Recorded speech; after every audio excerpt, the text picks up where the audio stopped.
यीशु के आने से पहले मेरी ज़िंदगी में मैं अपना जीवन जी रहा था और मैं बोला ओके, मेरे पास मेरे जीवन की योजनाएं थी, मेरे जीवन जीने का एक पैटर्न था, मैं कैसे जीता था, एक तौर तरीका था मेरा, और वो तौर तरीके लेके मैं जी रहा था। फिर अचानक यीशु से मिलता हूं और यीशु क्या करता है, मुझे एक नया जीवन देता है। और नया जीवन मिल गया, मुझे परमेश्वर का वचन मिल गया, मुझे एक चर्च मिल गया, मुझे परमेश्वर की बातें मिल गई, आराधना प्रार्थना ये सब शुरू हो गया मेरे जीवन में। एक नया जीवन जीना शुरू किया, लेकिन अब प्रॉब्लम आ रही है नए जीवन में, मैं इसको पूरा जी नहीं पा रहा हूं। क्यों? क्योंकि मैंने पुराने को छोड़ा नहीं अब तक।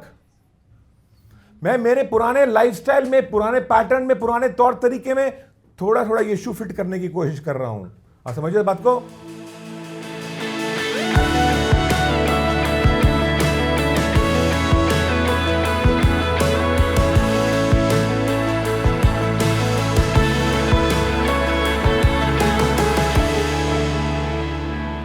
तो 5वां लूका का 5वां अध्याय और उसके 33वें वचन में यहाँ पर लिखा है, उन्होंने उससे कहा, यूहन्ना के चेले तो बराबर उपवास रखते और प्रार्थना किया करते हैं, और वैसे ही फरीसियों में के चेले भी, परंतु तेरे चेले तो खाते पीते हैं।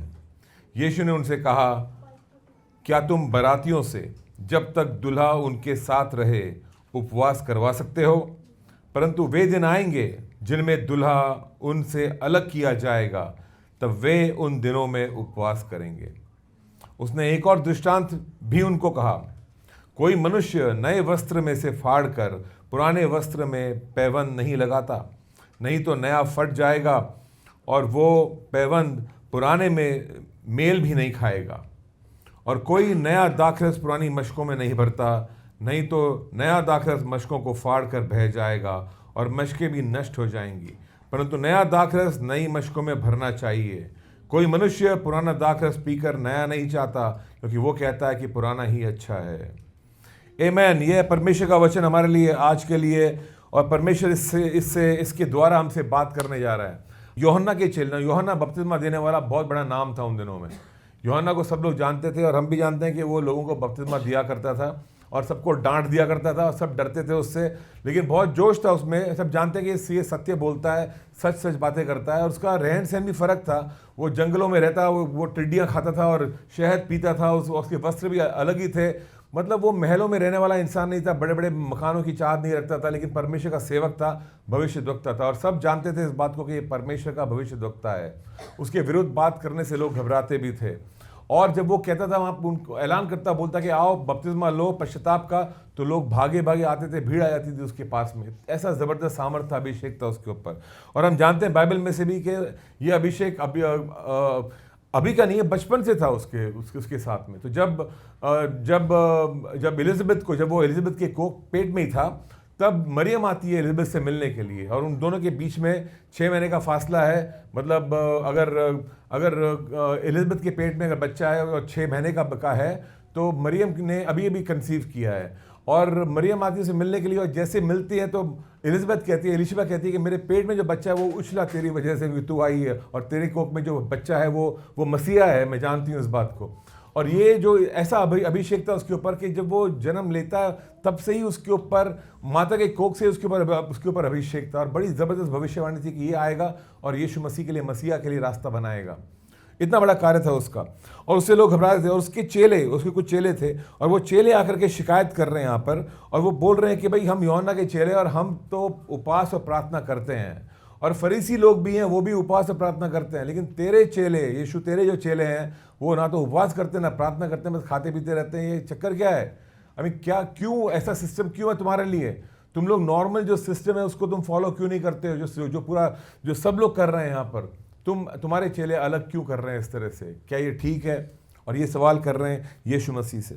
और ये सवाल ज़रूरी सवाल था, क्योंकि जो लोग ये सवाल कर रहे हैं वो थोड़ा चिढ़ भी रहे हैं एक्चुअली जीसस से, क्योंकि वो देख रहे हैं कि बड़े चमत्कार करता है तो परमेश्वर की ओर से, लेकिन जो हम करते हैं, इतने हम रिलीजियस लोग हैं, हम लोग सारी बातों को मानते हैं, ये लोग सारी बातों को मानते नहीं हैं, लेकिन फिर भी ये चिन्ह चमत्कार करता है। और यहाँ पे कन्फ्यूजन आ रहा है कि ऐसा कैसे अलाउड है। और वो आकर के सवाल पूछ रहे हैं यीशु से कि ऐसा क्यों है। और यीशु उनको जवाब दे रहा है। यीशु ने उनको कहा कि क्या तुम बरातियों से जब तक दुल्हा उनके साथ में है उपवास करवा सकते हो? और अजीब सा सवाल जवाब है ये, बिकॉज ये जवाब नहीं, ये सवाल है एक्चुअली।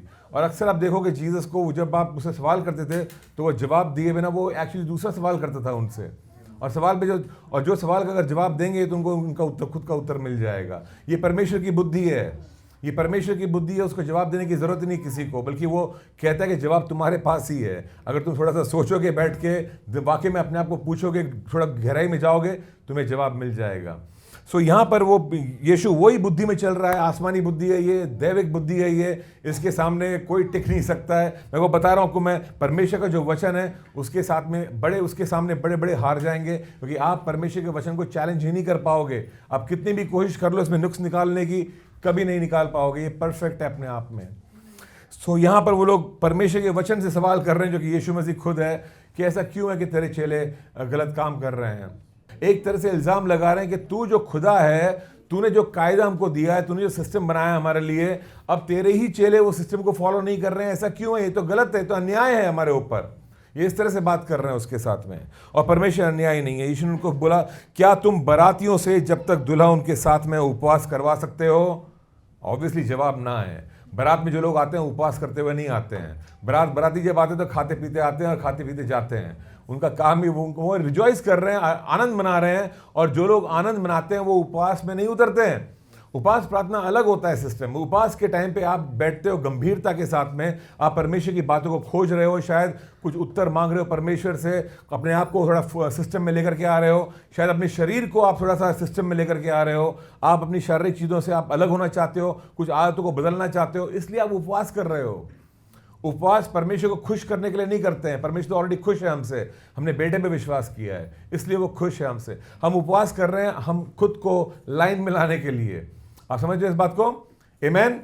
किसी को ऐसा लग रहा था कि मैं 40 दिन उपवास करूंगा तो नौकरी मिल जाएगी, आपको धोखा हुआ है, नहीं होने वाला है ऐसा। आमीन। 40 दिन के उपवास से नौकरी नहीं मिलती है।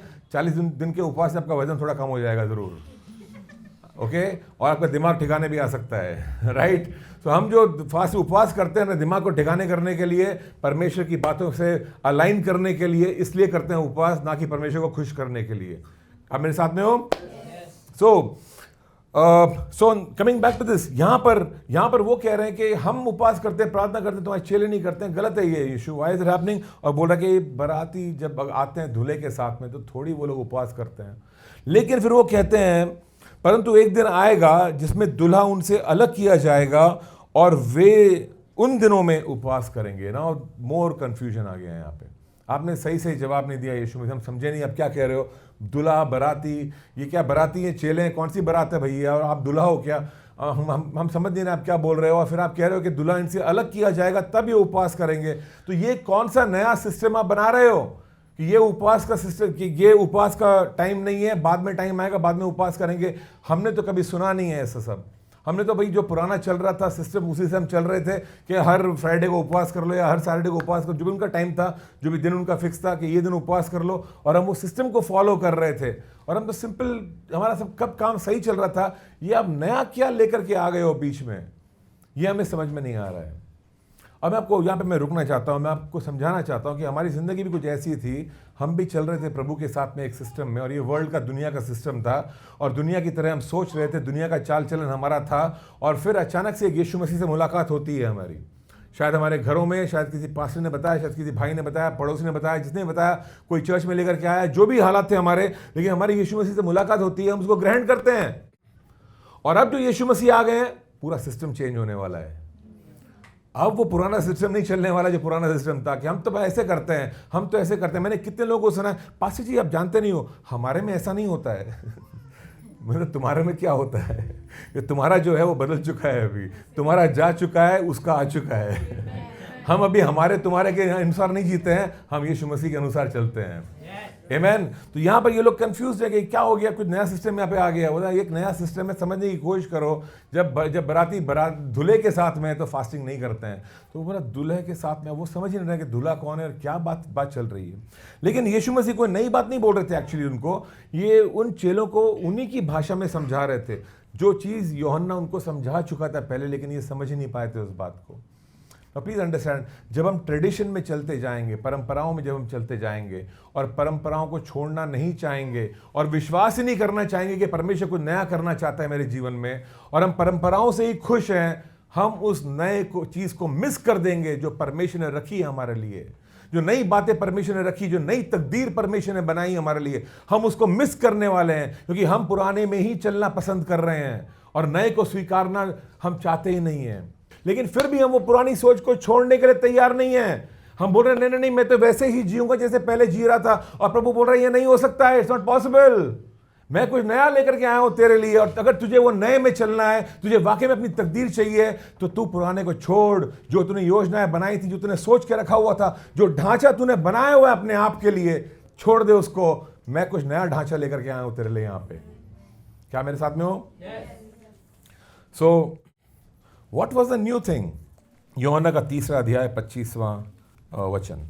वहां यूहन्ना के चेले का किसी यहूदी के साथ शुद्धि के विषय में वाद विवाद हुआ, और उन्होंने यूहन्ना के पास आकर उससे कहा, हे रब्बी, जो व्यक्ति यरदन के पास तेरे साथ था और जिसकी तूने गवाही दी है, देख वो बपतिस्मा देता है और सब उसके पास आते हैं।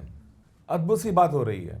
चेले, यूहन्ना के चेले थे, और चेलों को यूहन्ना ने डिसाइपल किया था, सिखाई थी बातें, बहुत सारी बातें सिखाई होंगी, उनको सिस्टम सिखाया होगा, उपास करो, प्रार्थना करो, ये करो, वो करो, सब सिखाया होगा। और फिर वहां पर यीशु मसीह आते हैं और यूहन्ना यीशु मसीह को बपतिस्मा दे रहा है। और यूहन्ना ने कहा भी था चेलों को कि देखो ये वो मेमना है जो दुनिया के पापों को अपने ऊपर लेके जाएगा। और वो जानते थे, उसने कहा था, ऐलान किया था, प्रभु का मेमना है ये। और वो समझ नहीं पा रहे हैं इस बात को, तो बपतिस्मा दिया है और यीशु बाहर निकलता है, पवित्र आत्मा का बपतिस्मा मिलता है उसको, और वो जाता है वहां से। भविष्यवाणी भी होती है वहां पे आकाशवाणी होती है कि ये मेरा प्रिय पुत्र है और मैं इससे खुश हूं।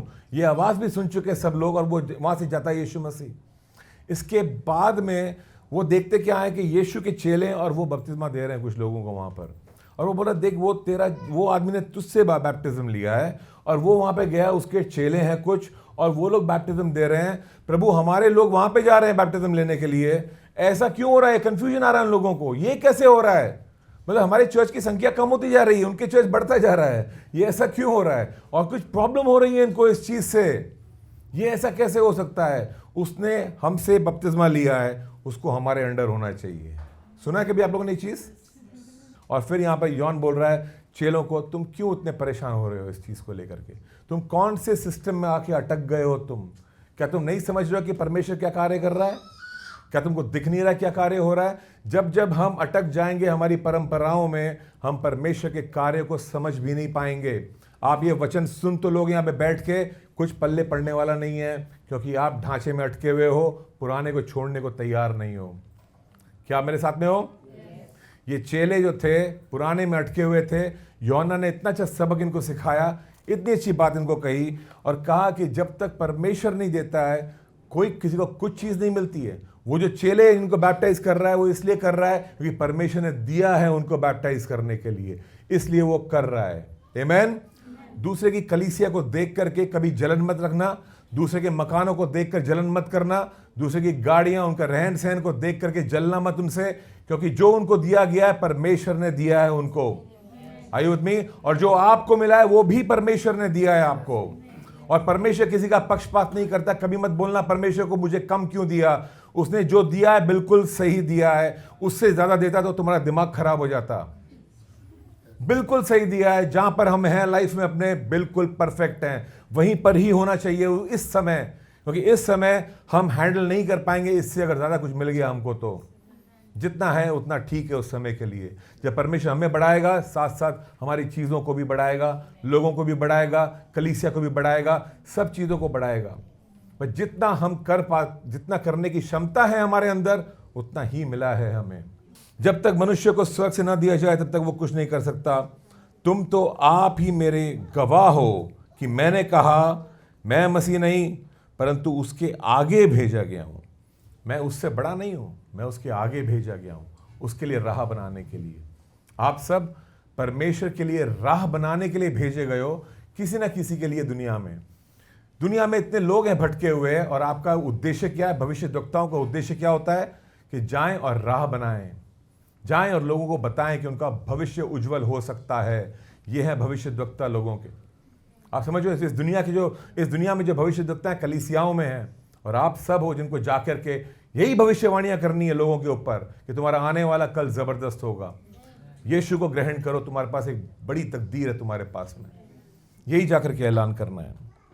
एंड देन ही सेज, जिसकी दुल्हन है वही दुल्हा है, परंतु दूल्हे का मित्र जो खड़ा हुआ उसकी सुनता है, दूल्हे के शब्द से बहुत हर्षित होता है। अब मेरा वो हर्ष पूरा हुआ। वाओ, उसने ऑलरेडी उनको बोल दिया है। ये जो तुम यीशु को तुम बात कर रहे हो, जिसकी दुल्हन है वो दुल्हा है, वो कह रहा है कि हम कलीसिया जो है दुल्हन है और वो दुल्हा है। ये बात समझा चुका अपने चेलों को, लेकिन चेले फिर भी आकर के उससे वही सवाल कर रहे हैं और यीशु उनको वही जवाब दे रहे हैं जो यूहन्ना ने दिया हमको।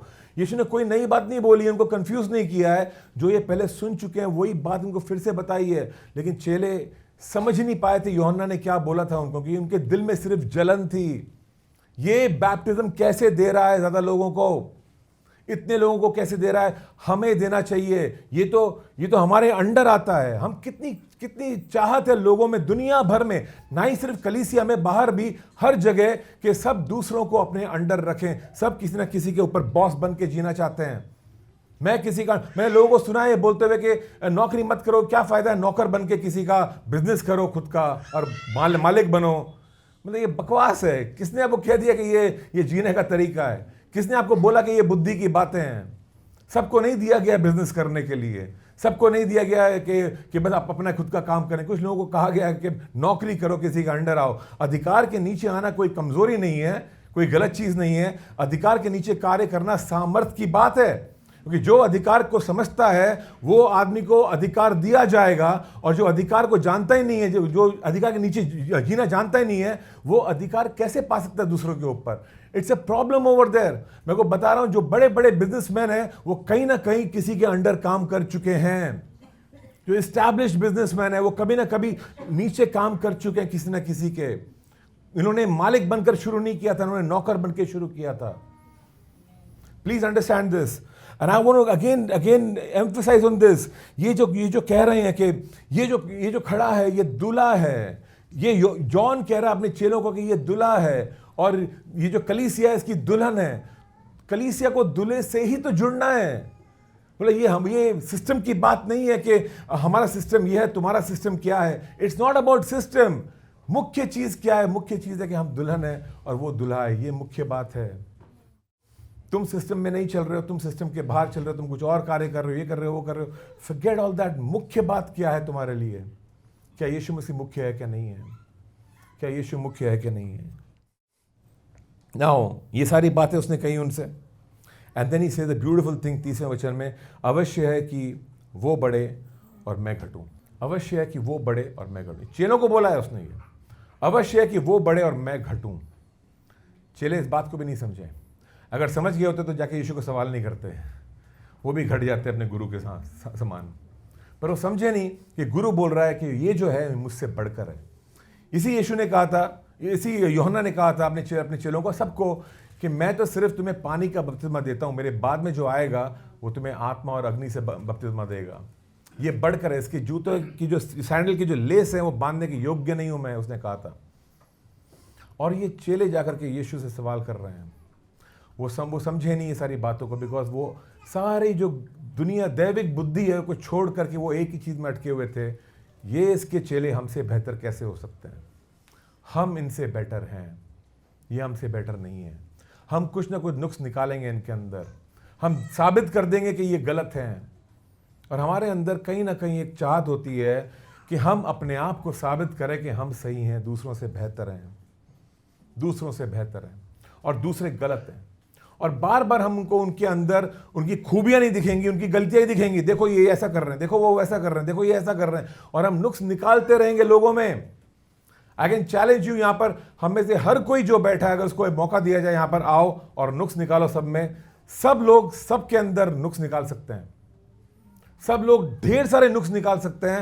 And I can challenge you, अगर मैं किसी को बोलूं कि आकर हर एक के बारे में एक खूबी बताओ, आप अटक जाओगे, आप नहीं बता पाओगे खूबियां क्या हैं, आप नहीं बता पाओगे। अब ऐसे कुछ बोल दोगे शायद, क्योंकि आपने खूबियां कभी देखी नहीं है, नोट ही नहीं की हैं, आपने सिर्फ गलतियां नोट की हैं, आपने गलतियां नोट की हैं। और जो लोग गलतियां नोट करते हैं वो क्यों करते हैं? क्योंकि वो अपने आप को दूसरों से बेहतर समझते हैं। ये चेले वही कर रहे थे, खुद को दूसरों से बेहतर समझ रहे थे और वहां से आ रहे थे ये, और परमेश्वर के उद्देश्यों को पकड़ ही नहीं पाए, समझ ही नहीं पाए, धुले के साथ में जुड़ ही नहीं पाए। ये अटके रहे उसमें कि तुम तो फास्टिंग नहीं कर रहे हो, तुमने फास्टिंग नहीं कर रहे हो, तुम फास्टिंग नहीं कर रहे हो। अरे बाबा, फास्टिंग नहीं कर रहे हैं, आज मौसम जो है फास्टिंग का नहीं है। यीशु कह रहा है ये फास्टिंग का दौर नहीं है। जरा आत्मा में परखो के समय कौन सा चल रहा है। बाइबल में ये लिखा है कि हर चीज़ का समय होता है, हर चीज़ का समय होता है। तो वो नहीं समझ पाए, वो नुक्स निकाल रहे थे, नुक्स निकाल रहे थे। सो जीसस ने उनको जवाब दिया उनके गुरु की भाषा में, और उनको कहा कैसे बराती उपवास कर सकते हैं अगर दूल्हा उनके साथ में है। तब भी उनकी दिमाग में बत्ती नहीं चमकी कि अरे यूहन्ना ने हमको यही कहा था। नहीं समझे तब भी। तो यीशु मसीह ने उनको एक और पैराबल, एक दृष्टांत सुनाया। बोला मैं तुमको एक दृष्टांत में बताता हूँ, बात समझाता हूँ तुमको, तुम्हारी भाषा में, सरल भाषा में समझाता हूँ। और वो उनको समझाने लगे और कहते हैं एक दृष्टांत, कोई मनुष्य नए वस्त्र में से फाड़कर पुराने वस्त्र में पैबंद नहीं लगाता, नहीं तो नया फट जाएगा और वो पैबंद पुराने में मेल भी नहीं खाएगा। 2-3 बातें कही है प्रभु ने यहाँ पर। पुराना कपड़ा है तुम्हारे पास, एक नया कपड़ा है तुम्हारे पास। पुराना फट रहा है और तुम बोलते हो कि ठीक है, नए में से काट कर एक पैबंद, एक टुकड़ा कपड़े का लगा देता हूँ, सिल लेता हूँ उसके ऊपर, जहाँ फटा हुआ है वो छुप जाएगा, फटा हुआ हिस्सा। पुरानी जीन्स पहनी है आपने कभी, फटी हुई? कुछ लोग पहनते हैं ना, फटी हुई जीन्स है। आपने सोचा कि फट गई जीन मेरी, बहुत मेरी फेवरेट जीन है, फेंकना नहीं है इसको। क्या करता हूँ, इस पर एक टुकड़ा लगा देता हूँ कपड़े का, ताकि ये पैच लगेगा वहाँ पे, काम बन जाएगा मेरा। और जीसस कह रहे हैं कि कोई भी ऐसा काम नहीं करता है। पुराने के ऊपर नया टुकड़ा लगाना, नया पैबंद लगाना और सिलना उसके ऊपर कि पुराना सही हो जाए, कोई फ़ायदा नहीं है। क्यों फ़ायदा नहीं है? जब तुम उसको धोओगे तो जो नया कपड़ा जो है ये सिकुड़ जाएगा। आप जानते हैं श्रिंक होते हैं कपड़े नए वाले, है ना। आजकल नहीं होते, आजकल सब मिक्स फैब्रिक है, पर उस समय और कुछ समय पहले कपड़े श्रिंक हुआ करते थे। आजकल प्री श्रंक कपड़े आते हैं पहले से जो श्रिंक हो चुके हैं।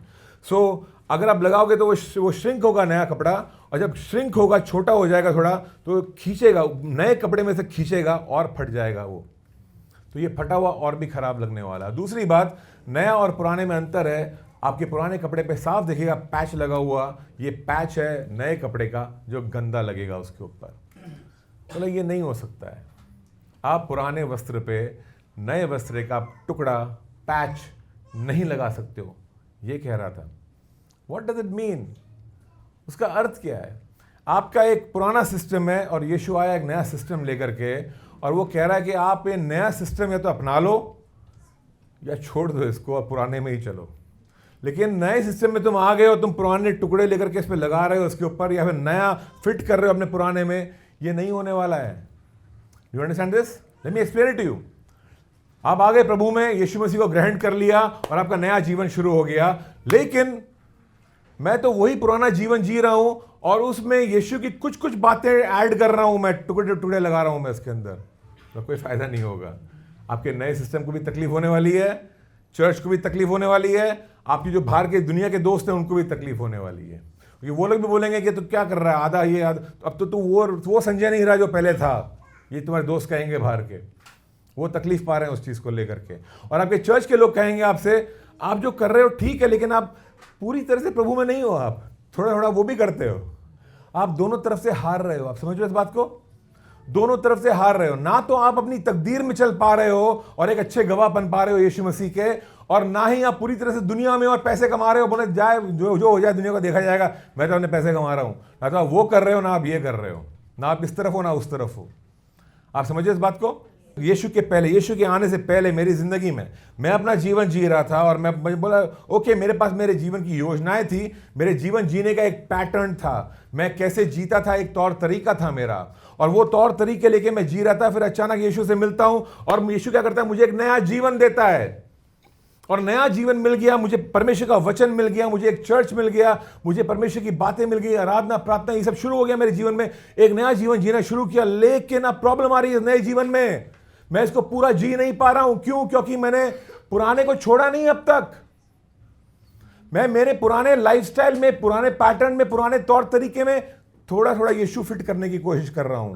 आप समझिए बात को? अब कैसा लग रहा है? मेरे शर्ट है अच्छी खासी, एक ब्रांड न्यू, एक पुरानी शर्ट है मेरी जो संजय है, उस पर कुछ कुछ टुकड़े लग गए हैं यीशु के यहाँ पे, और लोग देख रहे हैं, समझ ही नहीं पा रहे हैं। ना चर्च के लोग समझ पा रहे हैं, ना बाहर के लोग समझ पा रहे हैं। बाहर के लोग बोल रहे हैं ये हरकतें तो वैसी हैं इसकी, लेकिन फिर ये प्रभु प्रभु करता है, फिर उपवास भी करता है, अन्य भाषा में बोलता है, लेकिन फिर चोरी भी करता है, झूठ भी बोलता है, गाली गलौज भी करता है।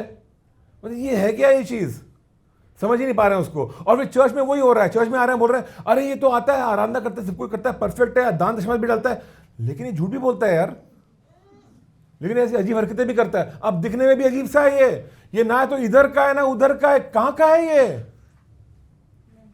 क्या हो रहा है इसको? क्यों? क्योंकि टुकड़े टुकड़े लगे हुए हैं हमारे ऊपर। फायदा नहीं हो रहा है इससे हमको, हम खुद परेशान हो रहे हैं। क्यों परेशान हो रहे हैं? फाड़ रहा है वो हमें। नया सिस्टम पे आप पुराना पैबंद नहीं लगेगा, पुराने पे नया नहीं लगेगा, दोनों को मिक्स नहीं कर पाओगे आप। अब तकलीफ शुरू हो रही है हमारी, अब तकलीफ शुरू हो रही है, और अब हम समझ नहीं पा रहे हैं। वही उसने कहा, तब ब्यूटीफुली कहा उसने, कोई मनुष्य नए वस्त्र में से फाड़ कर पुराने वस्त्र में पैबंद नहीं लगाता। यीशु कह रहा था, मैं जो आया हूं तुम्हारे जीवन में सिर्फ एक टुकड़ा लेके नहीं आया हूं कि वो तुम्हारी प्रॉब्लम है, गरीबी की प्रॉब्लम है, ये ले टुकड़ा, गरीबी गई। वो बीमारी की प्रॉब्लम है, ये ले टेकर टुकड़ा, बीमारी गई तेरी। चलो हालेलुया, प्रेज द लॉर्ड। और क्या समस्या बोल? पैसे नहीं, ये ले पैसे, लग गया पैसे का, बिजनेस ठीक नहीं चल रहा है, ये ले बिजनेस, ये ले नौकरी। ये यीशु मसीह पैबंद लगाने नहीं आया है। बोल रहा ये नहीं होने, मैं ये नहीं करूंगा, मैं तो तेरे को पूरा का पूरा उठा के नया करने वाला हूं। मैं तेरा सिस्टम ही बदलने वाला हूं। तू जिस तरह से जी रहा है मैं पूरा बदलने वाला हूं, थोड़ा थोड़ा बदलने वाला नहीं हूं।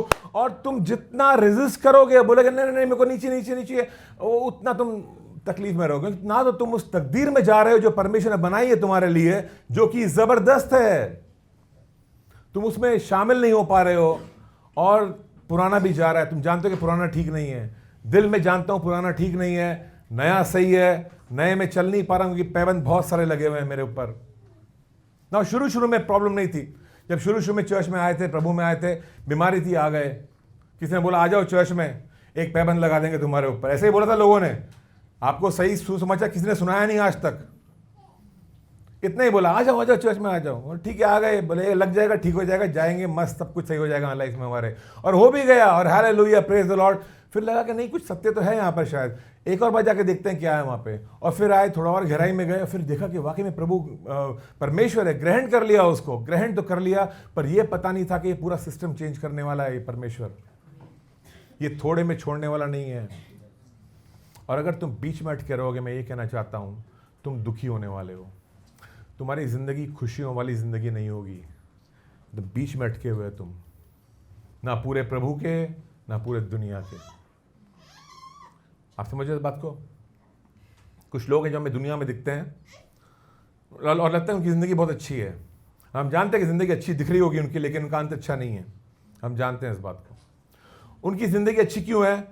पूरी तरह से दुनिया में वो लोग पूरी तरह से जो कर रहे हैं वो कर रहे हैं, ज़मीर मर चुका है, झूठ बोलेंगे फ़र्क ही नहीं पड़ता। क्या फ़र्क पड़ता है? हमें झूठ बोलेंगे फ़र्क पड़ता है, हमें मालूम पड़ता है अंदर झूठ बोला है मैंने, किसी को टोपी बना दी उन लोगों ने, कुछ फर्क नहीं पड़ता, किसी के पैसे गए, कोई डूब गया, कुछ फर्क नहीं पड़ता उनको, हमें फर्क पड़ता है, हमें फर्क पड़ता है। अगर हमको एहसास हो जाए कि मेरी वजह से कोई डूब गया वहां पे, तकलीफ होगी अंदर, भले कुछ कर पाए या ना कर पाए, लेकिन तकलीफ होने वाली है अंदर। हम पूरी तरह से दुनिया की तरह नहीं जी पाएंगे, ये बात हम दिमाग से जानते हैं, लेकिन फिर भी पैबंद लगा के जी रहे हैं। ये पैबंद हटने हैं, ये चाहिए नहीं हमको पैबंद, पूरा का पूरा नया चाहिए, पूरा का पूरा नया चाहिए। मसीहा कौन है? यीशु मसीह मसीहा है। इस बात को हम सब कहते हैं हाँ इस चीज के लिए, पर उसकी गहराई को समझे नहीं है। अगर वो मसीहा है और वो हमारा सब कुछ है, उसकी वजह से हम बचे हैं, तो हमारा सब कुछ उसका है, हमारा सब कुछ उसका है। हमारा सिर्फ दशमांश ही नहीं उसका, हमारा सब कुछ उसका है। क्या आप समझे इस बात को? हमारा सब कुछ उसका है। कभी एक दिन अकेले बैठना, आप और परमेश्वर बैठना अकेले, okay, no pastor over there, कोई दूसरा व्यक्ति भी नहीं, सिर्फ आप और परमेश्वर, और बैठना और बोलना प्रभु सब कुछ आपका है आज से। फिर गिनना क्या क्या परमेश्वर का है, क्या क्या है आपके पास। प्रभु मेरा दिल आपका है, मतलब अब अगर आप बोलोगे कि ये रिश्ता मंजूर नहीं है तो कैंसिल, प्रभु कैंसिल ही कर देंगे उसको। प्रभु मेरा घर आपका है, यानी कि अगर आप बोलोगे बेटा ये घर नहीं चाहिए मेरे को, तू घर छोड़ के निकल जा, प्रभु मैं निकल जाऊंगा घर छोड़ के। मेरे सारे पैसे आपके, मतलब प्रभु अगर आपने कह दिया मुझको ना कि सारे पैसे तू बांट दे गरीबों में, बांट दूंगा मैं गरीबों में।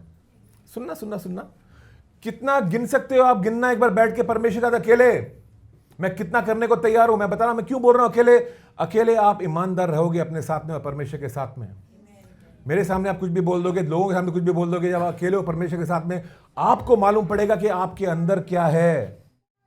आपको मालूम पड़ेगा कि वाकई में आपके अंदर क्या है।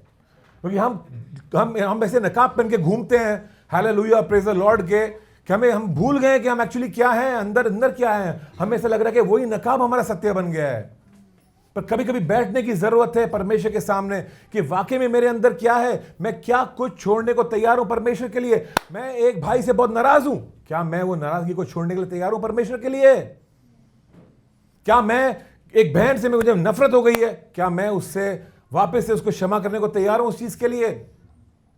मेरे दिल के अंदर क्या चल रहा है, कितना जरूरी है जानना। ये खुद के लिए, लोगों को बताने की जरूरत नहीं है, खुद के लिए जानना जरूरी है। क्या मैं वाकई में उतना महान इंसान हूं जितना मैं दिखाता हूं सबको? Great questions. लेकिन कभी ना कभी तो बैठना पड़ेगा प्रभु के साथ में ये सवाल जवाब करने के लिए। 80% आप में से नहीं करने वाले हो वो काम, नहीं करने वाले हो आप लोग वो काम, क्योंकि यहां से निकल के आप भूल जाओगे और उस 80% में से एक और 80% है जो जानता है सारे जवाब इसके क्या हैं, जो ये करने की जरूरत नहीं पड़ेगी। I am telling you, very tough. जब अकेले बैठते हैं परमेश्वर के साथ में तब बहुत कठिन हो जाता है, लोगों के सामने बहुत आसान हो जाता है। मेरे को एक बार परमेश्वर ने चित्र दिखाया और वो चित्र था, मैं फुटपाथ पे बैठा हुआ, सारा सामान मेरा पड़ा हुआ है आसपास में, और मैं बैठा हूँ बीच में, कवर्ड है, ये है वो है, फुटपाथ है, गाड़ियाँ गुजर रही हैं आगे से, टैक्सी ना ऑटो ना ये सब, और धूल मिट्टी में मैं बैठा हूँ वहाँ पे। सोचा जाऊँ कहाँ मैं? क्या तू इन हालातों में मेरी स्तुति करेगा संजय? और मैं चित्र देख रहा हूँ, मैं खुद को बैठा हुआ वहाँ पे सड़क पे फुटपाथ पे, और सामान पड़ा है, मेरे को पता नहीं जाऊँ कहाँ है सब सामान लेकर के। और मैं जानता हूँ कुछ देर के बाद में लोग आएंगे और सामान चुरा के ले जाएंगे और खत्म हो जाएगा सब कुछ। और अब क्या करूं? और क्या तू इन हालातों में मेरी स्तुति करेगा? और बैठना पड़ा और बहुत समय लगा परमेश्वर को बोलने के लिए कि परमेश्वर ये हो सकता है। ये पहले तो हम बिलीव नहीं करना चाहते कि ये हालात हमारे हो सकते हैं। बोला ऐसे क्यों सोचते हो? अच्छा सोचो। कौन सी दुनिया में जी रहे हो आप? खुद को जरा चैलेंज करो, मैं किन हालातों में तक मैं पहुंच सकता हूं, वहां पे भी बैठ के मैं स्तुति कर सकता हूं परमेश्वर की। और मैं बता रहा हूं आपको, मैं सड़क पे फुटपाथ पे बैठा हुआ, मैं जानता हूं कितनी गंदगी होती है वहां पे, नाला जो बहता है वहां पे, and I am seeing this image, और मैं देख रहा हूं चित्र को। मैं बोला क्या प्रभु ऐसा होने वाला है मेरी जिंदगी में? प्रभु ने बोला मेरे को जवाब दे मेरे सवाल का, क्या तू इन हालातों में मेरी स्तुति करेगा? मैंने कहा प्रभु मुझे सामर्थ देना कि मैं इन हालातों में भी तेरी स्तुति करूं। मैंने प्रभु क्या ये हो सकता है मेरे साथ में ऐसा हाल? प्रभु ने बोला अगर ऐसा हाल आया तेरी जिंदगी में तो। मैंने प्रभु यानी कि आप कह रहे हो सकता है, लेट इट हैपन लॉर्ड, अगर हो सकता है तो देखिए तो सही आखिर में हमारे अंदर दम कितना है जो हम दिखाते हैं अपने आप के बारे में। चेक तो करें अंदर उतना है कि नहीं है हमारे अंदर। हम कहते तो है जान दे देंगे, जब जान देने की नौबत आएगी तब मालूम पड़ेगा जान दे देंगे कि नहीं। कितना अच्छा होगा अगर हम परमेश्वर को बोलें प्रभु होने दे जो होता है, नो प्रॉब्लम, मैं तेरी स्तुति करूंगा,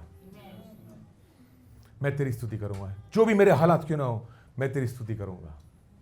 नाराजगी में नहीं, बस क्योंकि तू महान है इसलिए तेरी स्तुति करूंगा, जैसे भी मेरे हालात क्यों ना हो।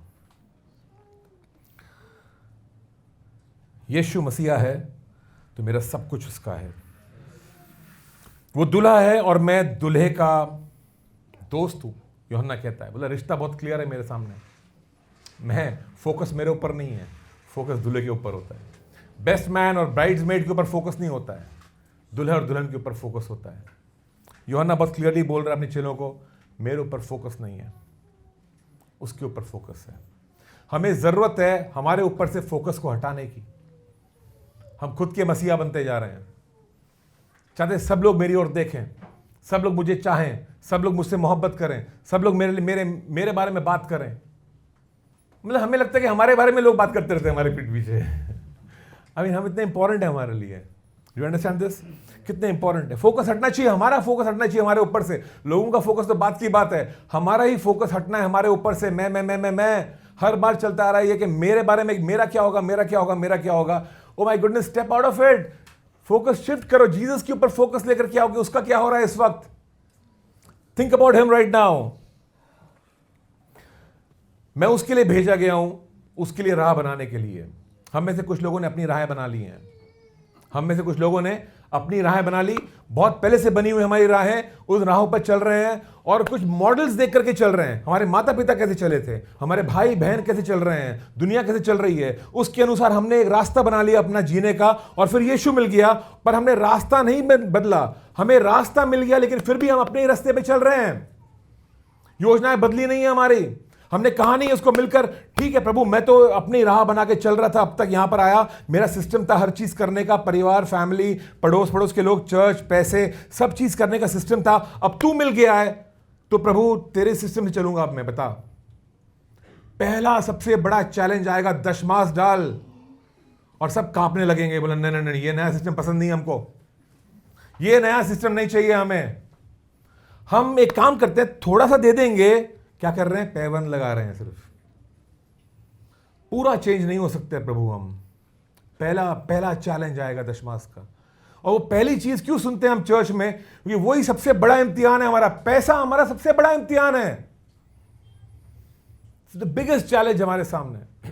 कैसे डाल दूं मैं वो दशमास, मेरे घर में कमी हो जाएगी। और वो बोल रहे हैं नहीं, कमी नहीं होगी। अच्छा मैं थोड़ा डाल देता हूं, जैसे कि बार्टर सिस्टम चल रहा है, ठीक है पूरा डालूंगा तो इतने पैसे रिटर्न में आएंगे, कम डालूंगा तो कम में काम चला लूंगा मैं। व्हाट आर वी डूइंग, क्या कर रहे हैं हम लोग। एक नया सिस्टम लेकर के आया है वो, एक नया सिस्टम लेकर के आया है। क्या हम उस सिस्टम में चलने को तैयार हैं कि क्या कर रहे हैं हम एक नए सिस्टम में आकर के भी पुराना जी रहे हैं। क्यों, किस लिए। नए सिस्टम में नई तकदीर है, पर वो तौर तरीके फर्क हैं उसके। मुझे उसके लिए रास्ता बनाना है। मुझे उसके लिए रास्ता बनाने का मतलब क्या है, मुझे सब लोगों को जी कर दिखाना है कि देखो ऐसे जीते हैं, ताकि लोग भी मसीह को ग्रहण कर सकें। उसके लिए रास्ता बना रहा हूं मैं, जी के दिखा रहा हूं लोगों को, देखो नामुमकिन नहीं है, दशमास डालना नामुमकिन नहीं है, मैं डाल रहा हूं, मैं जी रहा हूं, देख लो मुझको। ये हमारा ऐलान होना चाहिए सब लोगों को। घमंड में नहीं, नम्रता में ही जी करके दिखाना है। और I am going to tell you something, आपका ये चैलेंज होगा कभी कभी जब मैं पूरा दशमास डालूंगा तब भी मेरी कमियां पूरी नहीं होती हुई नहीं दिखेंगी मुझको। मैं बोलूंगा ओ माय गुडनेस, मैंने डाला लेकिन हुआ नहीं। अब क्या करेगा तू, चेंज कर देगा, वापस पुराने सिस्टम में जाएगा कि चलता रहेगा उसी सिस्टम में। कुछ इम्तिहान हमारे सामने आने वाले हैं, कुछ इम्तिहान हमारे सामने आने वाले हैं। तो अंत में वो कहता है मैं घटूं और वो बढ़े, ये होना है। मैं घटूं वो बढ़े, ये नया सिस्टम है। मेरा घटना जरूरी है, उसका बढ़ना जरूरी है। पुराने सिस्टम में मैं बढ़ रहा था और पूरी दुनिया घट रही थी, कंपटीशन था, सारे रिश्तेदारों में सरस मैं हूं। जब मैं शादी में जाता हूं तो बेस्ट ड्रेस मेरा होता है, जब मैं शादी में जाता हूं बेस्ट मेकअप मेरा होता है, बेस्ट बच्चे ड्रेस मेरा होता है, बच्चों के चश्मे बेस्ट मैं पहनाता हूं, बच्चों के हाथों में घड़ियां मैं दिलाता हूं, हम लोग बेस्ट, हमारा फैमिली बेस्ट होता है। ये हमारा सिस्टम था। हम बढ़ रहे हैं और बढ़ रहे हैं और बढ़ रहे हैं और बढ़ रहे हैं। और फिर एक शादी में गए, देखा वो हम लोग बेस्ट नहीं है यहाँ पे, नो नेक्स्ट शादी में बेस्ट रहेंगे, और बढ़ रहे हैं और बढ़ रहे हैं और बढ़ रहे हैं। वो तेरा बर्थडे वहाँ पे मनाया, मेरा बर्थडे यहाँ पे मनाया, और बढ़ रहे हैं और बढ़ रहे हैं। और ये दुनिया के सिस्टम में बढ़ते जा रहे हैं हम। तेरा बच्चा कौन सी स्कूल में, मेरा बच्चा कौन सी स्कूल में, तेरे पैसे कितने, मेरे पैसे कितने, तेरे पति कितना कमाता है, मेरी पत्नी कितनी, चल रहा है, खिचड़ी चल रही है यहाँ पे। हम बढ़ रहे हैं और बाकी सब कोशिश ये कि मैं बढ़ूं और सब घटे मेरे आसपास में, मैं दिखूं उसके अंदर। और फिर मिलता है यीशु मसीह। अब वो बोलते ये तो बढ़ के यहां तक आया ना, अब उतर यहां से नीचे, अब उतर नीचे यहां से। अब शादी में जा रहा हूं मैं बेस्ट ड्रेस नहीं हूं, it's okay, no problem lord, लेकिन फिर भी मैं बहुत ही ज्यादा मैंने फोकस किया अपने ड्रेसिंग के ऊपर। लॉर्ड थोड़ा सा कम कर दे मुझको। आई एम नॉट सेइंग हमें बैडली ड्रेसअप होना चाहिए, लेकिन हमारे दिल के अंदर वो भावना नहीं होनी चाहिए कि मैं दूसरों से बेहतर हूं। आप अच्छे कपड़े पहन सकते हो, लेकिन प्रॉब्लम वो नहीं, अच्छे कपड़ों की प्रॉब्लम नहीं है। प्रॉब्लम है कि मैं किससे बेटर दिख रहा हूं। कुछ लोग जब मेकअप करते हैं पहचानने में नहीं आते हैं। तो या तो तुम हर दिन ऐसा कर लो या फिर मत करो ना। ऐसा क्यों कर रहे हो? अजीब से लग रहे हो तुम। Do you understand? हमारा फोकस क्या है? सिर्फ मेकअप की बात नहीं कर रहा हूं मैं, हमारे जीने के अंदाज की बात कर रहा हूं। हम जहां पर पहुंचे हैं परमेश्वर वहां से गिराएगा। पहले गिरना जरूरी है हमारे लिए, उतरना जरूरी है उस सीढ़ी से, क्योंकि यहां पर जहां मैं पहुंच गया हूं, जो मैंने योजनाएं बनाई है मेरे लिए इस नए जीवन में, मैं वो योजनाओं को लेकर नहीं चल सकता हूं। दो रास्ते नहीं हो सकते, एक मेरा रास्ता, एक प्रभु का रास्ता नहीं हो सकता है। मैं घटूं, वो बढ़े। पवित्र आत्मा जो तुम्हारे अंदर विराजमान है आज, तुम्हें बढ़ाने के लिए नहीं है, तुम्हें घटाने के लिए विराजमान है। यीशु को बढ़ाने के लिए। कुछ लोग बोलते हैं प्रभु मैं आज सब खत्म हो गया मेरा, मतलब प्रेज गॉड, प्रभु ने अपना काम कर दिया। तुम्हें शून्य कर दिया, प्रभु ने खत्म कर दिया। कुछ पुरानी बातें मैं बताऊं जो निकालनी है लाइफ से। Let me tell you a few things, ताकि आपका माइंड फ्रेश रहे हमेशा और आपको अब भूलो नहीं। फर्स्ट थिंग, गाली गलौच निकाल देना। क्या निकालोगे? गाली गलौच निकालना। इतनी गंदी चीज है, मैं बताऊं आपको, मुंह पे कभी मत आने देना। ये जुबान को गंदा मत करना। कुछ शब्द गाली थे 20 साल पहले, जो आजकल लोग बोलते हैं ये तो नॉर्मल शब्द है, ये तो ऐसे ही बोल रहे हैं। ऐसे नहीं बोल रहे, गाली है। गाली को गाली ही बोलो और उसको यूज मत करो उन शब्दों को अपने जिंदगियों में। ये परमेश्वर के श्रापों को अट्रैक्ट करता है और जो आशीषें आपसे वंचित रहती हैं, क्योंकि ये शैतान की भाषा है। ये आप समझ रहे इस बात को? आप आशीषों में नहीं जी पाओगे अगर आप गाली गलौचों में चलोगे तो। और गाली गलौच आप नॉर्मली नहीं बोलोगे, जब झगड़ा होता है तब बोलते हैं हम। और झगड़े होते ही इसलिए हैं ताकि आपको एहसास हो कि आपके अंदर क्या है। समझ मेरी बात? जब गुस्सा आ जाए, झगड़ा आ जाए, गुस्सा आ जाए, कि आप गाली निकल जाए मुंह से ना, समझ जाना प्रभु ने ये झगड़ा जो है सब होने दिया। क्यों होने दिया? सिर्फ तुमको बताने के लिए कि तुम्हारे अंदर है क्या। समझ रहे ना? जैसे एक नींबू को, नारंगी को जब तक दबाओगे नहीं तो जूस नहीं निकलता है ना। जब हम दबाव में आते हैं, जो अंदर है वो बाहर निकलता है हमारे। वरना हमको तो लगता है सब अच्छा ही है हमारे अंदर, तो हम तो अच्छे ही हैं, मेकअप करके अच्छे हैं हम। फिर जब दबाव आता है उसमें हम कुछ करते हैं, खुड़ कुछ मुंह से चीजें निकलती है ना, ये समस्या है। गाली गलौच निकाल देना अपने लाइफ से पूरी तरह से। कुछ पुरानी चीजें पड़ी हैं आपके पास में, आपके घर में, निकाल देना उनको। आई टेल यू भाई, आप उनको यूज नहीं करते हो। आपको लगता है कि आप यूज करते हो, नहीं यूज करते हो। ढूंढना घर में बहुत सी चीजें मिलेंगी आपको, छोटी छोटी चीजें जो यूज की नहीं है, उनको निकाल के फेंकना। और देखना कौन सा फेंकते हुए दर्द हो रहा है आपको। देखना, जांचना अपने आप को, कौन सा फेंकते हुए दर्द हो रहा है। और फिर आपको एहसास होगा कि मेरा दिल इस चीज में लगा हुआ है, ये दिल इस फालतू सी चीज में कैसे लग गया मेरा। और ऐसी कितनी चीजों में लगा हुआ है फिर तो इसका मतलब है। और क्या मैं उन चीजों को फेंक सकता हूं, काट के हटा सकता हूं अपने लाइफ में से, क्या नहीं? अगर आपने अपनी कबड़ को आधा खाली नहीं किया, आपका दिल बहुत सी चीजों में लगा हुआ है। मेरे को मेरी कबड़ आधी खाली करनी है, अभी से नहीं, बहुत टाइम पहले से। और बहुत टाइम पहले की भी मैं आधी खाली कर चुका हूं, फिर से भर जाती है। और फिर आधी खाली करने का टाइम आ चुका है मेरे लाइफ में। और हमें करते रहना चाहिए। जैसे कबड़ खाली हो रहा है, वैसे अपनी जिंदगी को भी खाली करते रहना चाहिए। लगातार चेक करते रहो क्या चीजें जो जानी है मेरे लाइफ में से। झूठ का जाना है मेरी जिंदगी में से। कौन है जो कभी झूठ बोलेगा ही नहीं? कोई भी नहीं है। मैं सब लोग, हम अंत तक भी झूठ बोलेंगे शायद, लेकिन जब झूठ बोलते हैं अंदर कुछ पिंच होना चाहिए कि मैंने झूठ बोला है और मैं ये झूठ नहीं बोलना चाहता हूं, मैं कभी भी नहीं। वॉट एवर हैपन्स, झूठ नहीं चाहिए मुझको, धोखा नहीं चाहिए। मैं किसी को धोखा नहीं दूंगा। एक बोलते हैं प्रभु ये निकाल दे मेरे अंदर से। अगर मैंने कहा हां तो हां, और मैं कभी मैं अपना मुंह नहीं फेरूंगा उस चीज से। बिग चैलेंजेस हमारे सामने। कुछ गंदी फिल्में हैं, कुछ गंदी म्यूजिक है और म्यूजिक वीडियोस हैं जो निकलने हैं मेरे लाइफ से। नाउ दिस एक सन्नाटा छा जाता है यहां पे आके। मतलब आप यूट्यूब भी निकाल दोगे क्या हमारे लाइफ से?